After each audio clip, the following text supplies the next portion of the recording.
Open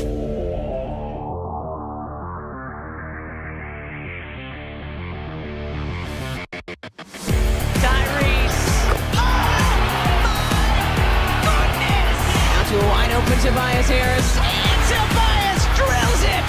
Sixers up one! Embiid fakes, Embiid down the lane!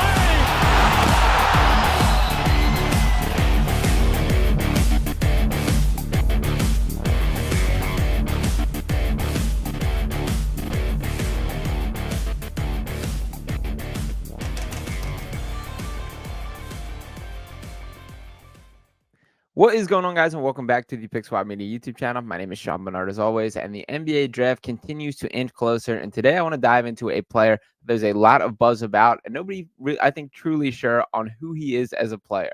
I am speaking about Nikola here, who I do think is one of the more unknown players in this class. I will be the first guy to say I have not watched a start-to-finish game for Nikola. Watched a decent bit of film. There's stuff that I like, stuff that I don't like, but I did want to provide the perspective of just kind of discovering who he is as a player. What am I seeing, and what are other people seeing? So I'm going to begin this one by diving into a little bit of a breakdown from The Ringer to get an idea of who he is as a player for people that have watched him a little more hands-on before I dive into my takes. So to read this here, they have Nikola going to the number 3 pick to the Houston Rockets here. It says shades of Goran Dragic, not Nikola Jokic or Nikola Jovic. Nikola Jovic, by the way, I like a little bit, but describes him as a crafty shot creator who jitterbugs around the floor to generate buckets. Lists the pluses as a sensational scorer in the paint with a deep bag of touch finishes at the rim using either hand from unusual angles. Slippery driver who uses subtle pace changes, head fakes, and clean footwork to get into the teeth of a defense. If he needs to put his shoulders into bigger opponents to draw contact, he can do that too. And I'll actually interject a little bit here that I think that is particularly a strength of him. I think he does a really nice job of using his body to create space, and it's a little bit disrespectful of a comparison. I think the expectation is this guy ends up being a better player, although the other dude is hot right now. But I see some TJ McConnell in him, the way that you dip the shoulder and get lower than guys to kind of create your own shot. I see some of that in topic here. But to continue the breakdown from The Ringer here, it says compounds his at-rim scoring with tasty interior playmaking skills. He loves to absorb contact, then make wraparound passes to cutters or kickouts to shooters from beyond the arc. A quick decision maker as a playmaker, he often receives the ball, then instantly makes a pass to an open man, or in pick and rolls, he'll toss overhand hook dimes using either hand to cutters. A solid bet to figure it out as a shooter, considering his soft touch near the rim and his elite free throw percentage.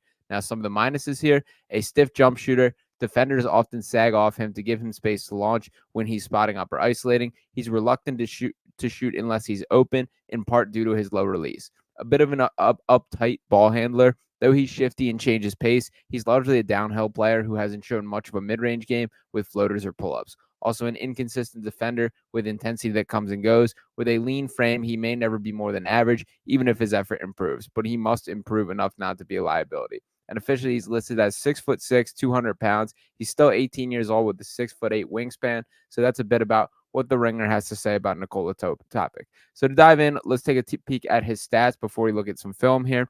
And as far as a guy that has competed obviously professionally overseas, there are the pros and cons of each of those directions, whether it is the college route or the overseas route. He has some pretty impressive stats here. It is always a little bit difficult to tell the level of competition. But playing for Mega Basket, which is a pretty highly reputable team, this season he played 12 games at 33.8 minutes per game, 18.4 points, 7.1 assists, 3.6 rebounds. It mentions the free throw percentage, shooting 87.1%, which is really good. It is like a small sample size across the board here, that in total we're talking about 70 free throw attempts throughout a 3-year span, which is not a lot there. I would like to have seen that number a little bit higher. At no point was he shooting over more than 4.6 free throw attempts per game, which was once again this year with Mega. His 3-point percentage, it's not good, and that's probably the biggest red flag. We know what the NBA has become, that in his professional career, he is 18 of 73 from beyond the 3-point arc, just 24.7% there. But it is difficult to tell from how spread out that these are in the different teams that he has played for. So I'm not going to read into the statistics too heavily there. Now let's pull up a little bit of what he looks like when playing. So I'm going to play some of these highlights beside me here, let this run, and kind of dive into some things that I'm seeing. So this first play off the bat that I want to start with here, this is a little bit like the TJ McConnell that I'm envisioning. the second one after this. So here's a nice little crossover and finish. And then this play, look at the way he dips his shoulder, gets low, and finds his way to the basket. That's what I'm talking about with the TJ McConnell type of comparison there. He does a nice job of that around the basket. It's interesting they mentioned the low release. He looks, I mean, a lot of times when we see guys with the release point not being up to par, that they're much more comfortable creating off the dribble rather than as a spot up shooter. He's just going to straight up have to get better as a shooter for him to survive at the NBA level. And I will say, hand up right now, that my brain has been broken trying to project a lot of these European guys because, like, there's just such a wide variety of what translate and what doesn't. And to give an example here, Luka Doncic was a guy who, when he was coming out and watching his film, watching his tape, I was like, there's no way this can translate to the NBA, that it looks too slow. He does not play at an NBA pace. And to this day, he still does not really play at an NBA pace, but he's still one of the 5 best basketball players in the world. So it is difficult to project how things fully translate.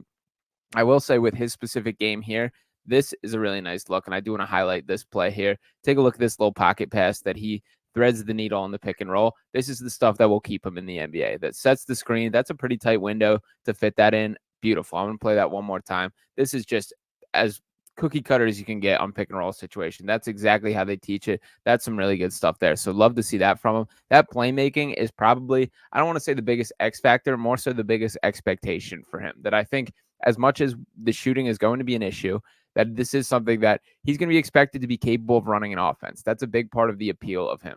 Defensively, I don't really see it like at all. That's really probably my biggest concern here. That, of course, with the jump shot, it just has to get better. And I'm more optimistic about that. It mentions a lot of the soft touch. I think he does a really nice job getting downhill in general. And hopefully we get like a better look at some of these jump shots in these clips. That it doesn't stand out to me as concerning the form.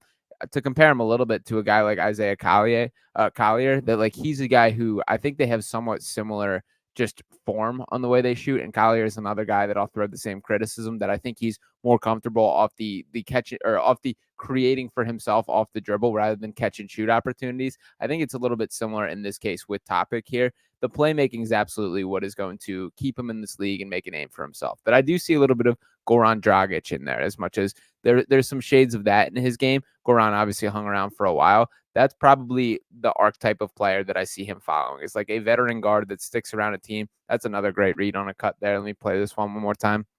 And by the way, I like that he kind of sells this. Look at the way he's still dribbling to the left and kind of slides this in here. That's a great cut, great off-ball motion to create that shot, and excellent stuff from Topic to capitalize on it. And I will mention here, he does play at a nice pace, that I do think he does a conscious effort of pushing the tempo, making sure that the game is playing at his speed. And there's probably the best look that we've seen at his jumper in this film.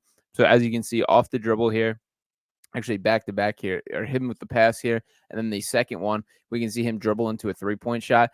It is intriguing to me that he's punishing the defender for sagging off him. That is very much a, you're disrespecting me, I'm going to punish you look.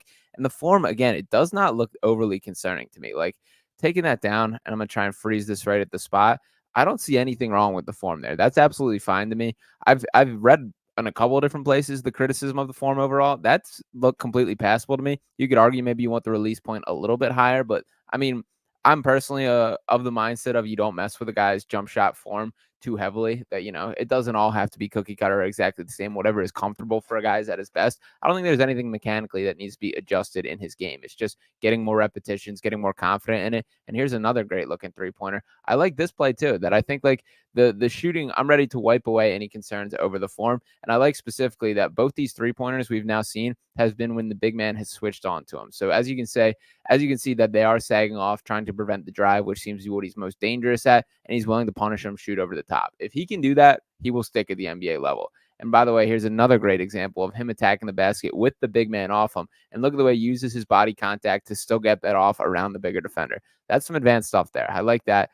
I'm intrigued by Nikola Topic, that I think like I entered this pre-draft process that throughout the year, this was a guy that was getting potential #1 buzz. And I was starting to buy in that this was a guy I believed in. I also will note, and probably should have earlier, that he did suffer a knee injury towards the finals overseas. It does not seem like anything that's going to be overly serious, but something that I think will interrupt his pre-draft process a little bit, that he may not be able to get the individual workouts that guys sometimes benefit from or can convince a team. So he's going to have to do a lot of selling with his personality and answers and those types of things. And obviously what is already in film on the professional leagues.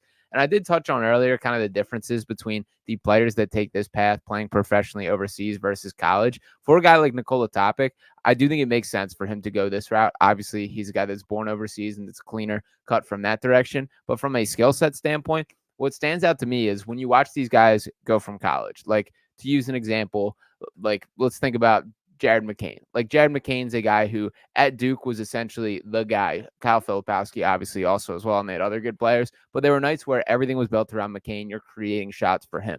I think it's very unlikely that he really ever gets to that opportunity at the NBA level. That the Jared McCain version will be you play in spurts, you get your chances, but this isn't like we're focused on making sure Jared McCain's involved. He's going to essentially regress into more of a role player.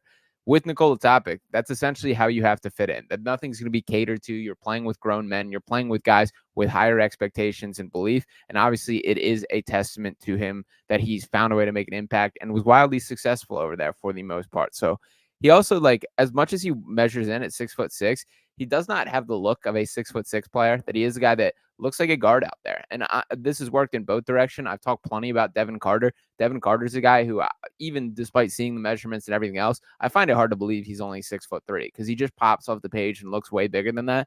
I feel kind of the opposite about Nikola Topic here, that he's a guy that looks smaller than he is. And sometimes that has to do with the style of play. It's interesting here, the way that, like, I can't fully figure out what I believe in him as his identity as a basketball player. The skills, I think, are there more than a lot of people have given credit, but he's going to have to find a way to put a package together in a way that he has not quite proven yet. And here's another deep three. I'm believing in the shot, I think, more than people are giving it credit. So look at this one. Look at him taking it off the dribble. It's definitely all of these jumpers. He's looking far more comfortable taking off the dribble. That's fine. That's something that you can get away with to an extent. But the NBA, you can't hide if you can't shoot, and people will expose it. People will be going under screens every single time to force you to shoot it if you don't have faith in yourself, and that will be found out really quickly. So the can Nikola Topic shoot, I think, will be answered in the early games of his NBA career, and will drastically alter the future pathway at that point. So as much as he is intriguing to me, I think I throw him in that category of player, of an intriguing player. I don't know if he's right up there with the top dogs of this draft class, the way it's been portrayed. I do expect to likely hear his name within the top 5, top 6, but I do think that maybe he is like a guy like Alex Sarr. I think I would put head and shoulders above, just because his floor is significantly higher than what we're seeing with Nikola Topic. Like, there is very much a world where, as much as I'm a believer in this talent to an extent, and I don't think this is going to be the case, there's absolutely a world where Nikola Topic just can't make it in the NBA, that he looks cut more from the Dante Exum mold, which shout out to Dante for his redemption arc and playing some real minutes this season and contributing to high fashion. But we saw when Dante Exum made the NBA jump, he just was not ready. That coming from Australia, playing overseas over there, that it just did not prepare him for the NBA in the way that was necessary. We're going to have to see how that learning curve hits for Nikola Topic. So overall, I'm still throwing my stamp of approval. There's enough there. There's enough craftiness. There's enough things in his game that intrigue me. I think the jumper can get there. And obviously, teams are going to have a better feel from being in the room. What are you cut from? What are you built like? What's your mentality like? What makes you beat as a player? What is your goals? All these types of things. These are questions that you should hear worthwhile answers to. Ultimately, I think this is a gamble of a pick, but I think out of the overseas guys, and even bring in the Zachariah Richier and all these other names that we've taken a look at, like Matas Buzelis, I like far more than I do Nikola Topic. Buzelis, I'm kind of surprised the lack of buzz from. I get it to an extent that there is, he is a highlight reel guy, that he's a take high risks, and there's high reward and there's high losses when that is the case. I like that. I think he's got the mentality in it.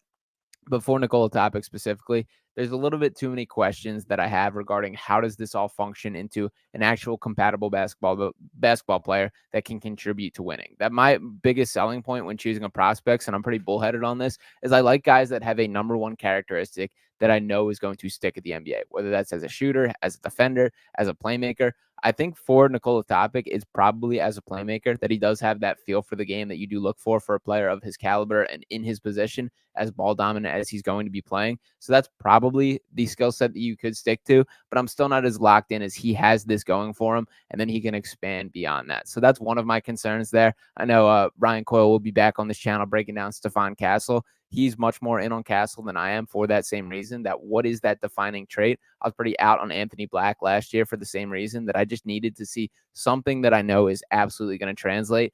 I have a not quite as satisfactory of an answer to that when speaking about Nikola Topic as I would like for that case. So we'll be rooting for the guy. I'm intrigued for what his game turns out to be, but I have a couple too many questions for him to be in my top 5 list or hear his name in the first top 3 of the draft or anything that I'm seeing floating out there. So he is one of the more prospects that I could see going anywhere. It will certainly play an impact on how the draft plays out beyond that, depending on when he goes. But I do want to hear from you guys. So what are your thoughts on Nikola Topic? Is this a guy that you would be willing to roll the dice with, take with the top pick? Could he be a top 5 pick? Let me hear your projections from there. Appreciate each and every one of you tuning into this video. Stay posted for all the prospects that are coming out daily up until draft time. So make sure you're staying tuned and subscribing to make sure you're in the mix for all that. I'll be back talking about the next guy next time. Peace.